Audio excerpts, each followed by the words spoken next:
thanks for the hand over there. I hope my mic is now on and people can hear me and can see me as well. And thanks so much for inviting me to say a few words at this fantastic online sports union and volunteer awards celebration. It's a real honour to be with you, and a particular pleasure to be part of an occasion where we recognise the outstanding achievements of so many of our students.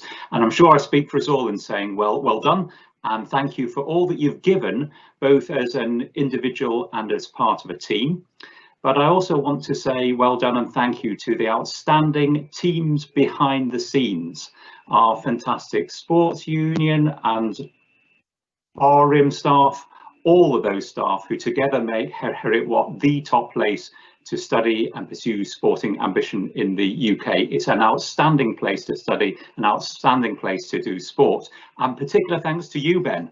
You have had an outstanding year as a sports union leader, so thanks for all the work that you have done as well. And although I'm not in the room to start this off, I don't know quite how this works. I'm going to invite us all to give all those who I've thanked a virtual round of applause out loud now. I'll start to clap. You'll hear me, but I hope the rest of the world claps too. Short burst of applause and thanks. Now, I've been told to keep this short, and so let me just get on and speak about two things which are very close to my heart: education and sport. What sport to choose? Well, I can't choose squash because Ben does squash and Ben has seen me play and the site is not pretty at all. So I'm going to choose the park run, which we heard about there in the film.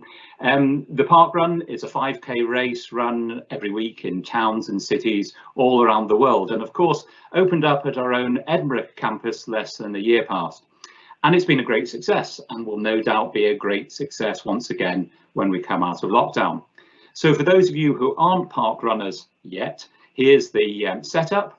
There's no fee for taking part and no upper or lower age limit. You just turn up and run.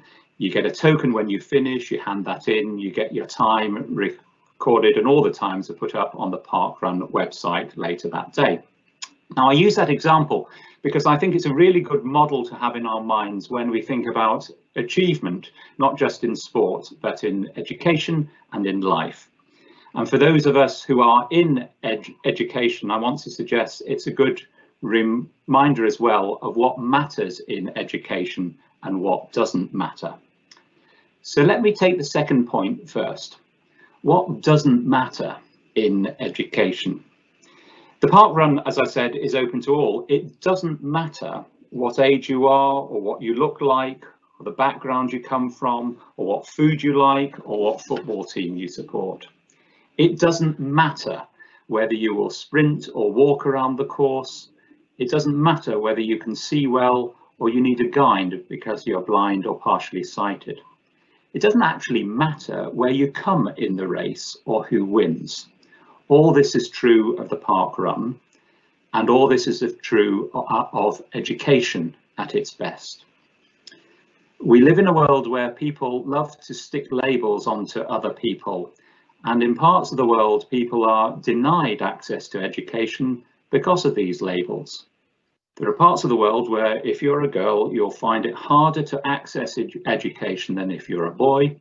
There are parts of the world where if you are a person of a particular race or colour or faith, if you have a physical or mental health issue to deal with, you will find it hard, sometimes impossible, to access and succeed in school or college or university. And it shouldn't be so. And universities like Heriot-Watt are places where labels don't matter. When you walk in the front door, all these labels should fall off. That doesn't mean we disregard the individual circumstances and individual needs of our students. It doesn't mean we don't support in appropriate ways those with particular needs. It does mean that we aren't defined by our labels. As in the park run, this wonderful, precious thing we call education should be open to all. So what does matter? I said just now that where you come in a park run, and indeed who wins the race, doesn't matter. I think that's true. What does matter in the park run, however, is your own time. And that's true for education as well. Education is not actually a competition against other people. It's not a zero-sum game in which some win at the expense of others losing. But it should be something in which we strive to improve our personal best. Where you come in a race doesn't matter. What matters, what really matters, is that you do your best. And to do your best means commitment and hard work. In the world of golf, a star of the past, Arnold Palmer, put it like this. He said, "The more I practice, the luckier I get." In other words, the hard work in practice made him a better golfer. He was right. There are no shortcuts in the park run or in any of the sports you represent or in education. You have to put in the hard work, but you do it, and I love this phrase, to become the best version of yourself. And one last point.